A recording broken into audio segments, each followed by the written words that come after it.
Hey everyone, welcome back to the VSO Gun Channel. It's great to be here as always. Thank you for tuning in. And today is the moment that we've all been waiting for. The bill that we have been waiting for has been submitted to the 119th Congress. The bill to abolish the Bureau of Alcohol, Tobacco, Firearms, and Explosives. The moment we've all been waiting for. Or is it? That and more after we hear a quick word from today's sponsor. If you don't have a real trauma kit, then I suggest that you go look at my friends at Medical Gear Outfitters. They're my go-to stop for everything medical related. And they even have ones that are pre-packaged for specific instances like car accidents or like the rising floodwaters thing with the one that is in a dedicated Pelican case. While Medical Gear Outfitters is a sponsor of the channel and does provide you guys a discount, you can find all that information in the relevant places. I'm not trying to be super heavy sales with you guys. I'm just trying to take an opportunity to maybe highlight that there may be an additional hole in your lifestyle, and there's a quick and easy fix for that.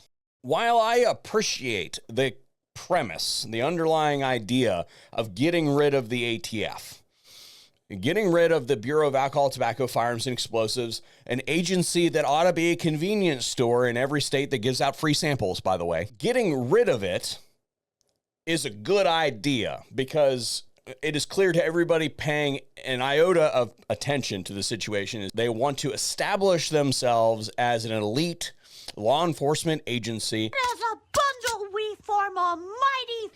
And in doing so, what they have done is displays like Ruby Ridge, Waco, most recently the Brian Malinowski murder. He's dead because he was not probably realizing what you were doing in changes of this rule. So my question is for you is going to be, do you understand how dangerous your definitions have become?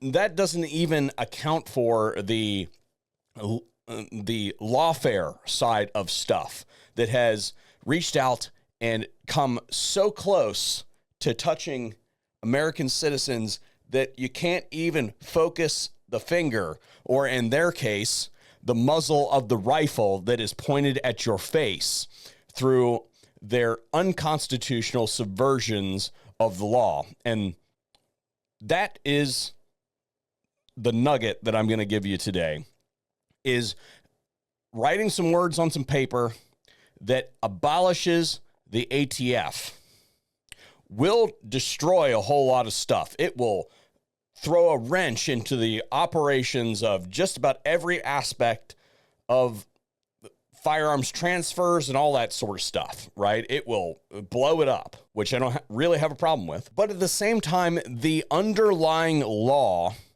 that the ATF subverts to conduct its activities still stands.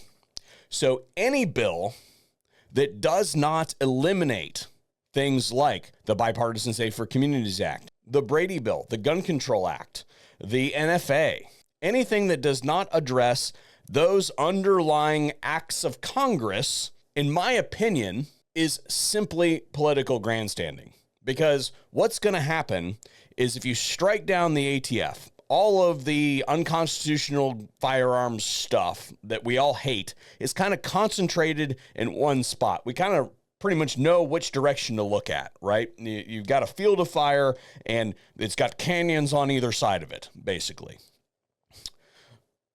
If you get rid of that one thing without getting rid of the stuff that allows them to operate, well, then all of those individual statutes get distributed throughout the Department of Justice. And how do we feel about the Department of Justice?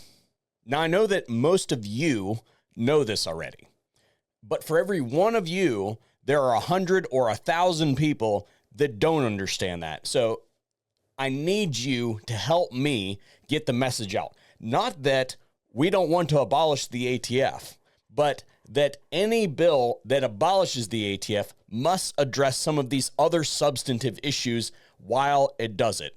Does the current bill out there do that? No, it does not. This bill was submitted by Lauren Boebert, which I generally approve of. and Eric Burlinson resubmitting the Matt Gaetz bill. And it reads very simply, the Bureau of Alcohol, Tobacco, Firearms, and Explosives is hereby abolished.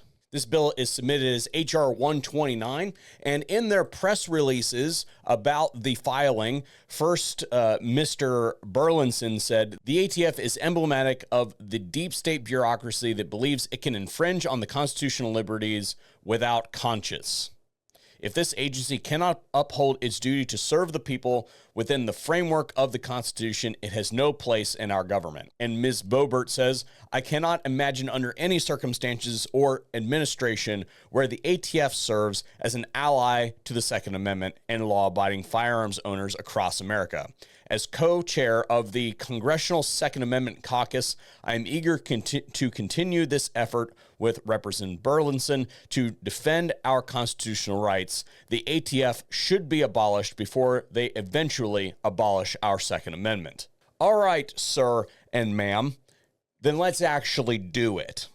I understand, again, the idea of getting rid of the ATF, but just getting rid of the ATF, in my opinion, actually makes the situation considerably worse. So, sir and ma'am, what I need you to do is go in there and amend this bill. And I've already given you the list that you need to get rid of. Just go ahead and put repeal this, repeal this, repeal this. So if you're serious about this and this isn't some kind of political stunt, then let's actually go for it. Because I'm going to tell you that just getting rid of the ATF initially on day one, bill passes, signed by the president.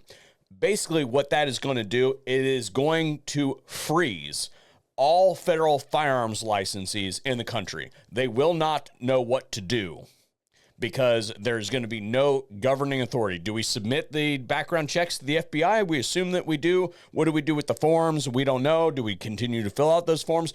Where does the limit of the law start and stop? This is either a misguided activity that isn't fully baked and you expect to amend it in the future, which I hope that you do, or you expect this to be a bill that doesn't actually see the floor. So, sir and ma'am, which is it? That is my question to you, and it is my ask of you, my audience, to push this video out, because I would really like to see this be a thing, but only after we gut the unconstitutional, racist ideology that has inundated our federal code of regulations to deny people their God-given inalienable right to self-defense, enshrined and protected in our Constitution. And that's all I got for you guys today. Thank you for tuning in, and hopefully we'll see you on another video here on the VSO Gun Channel.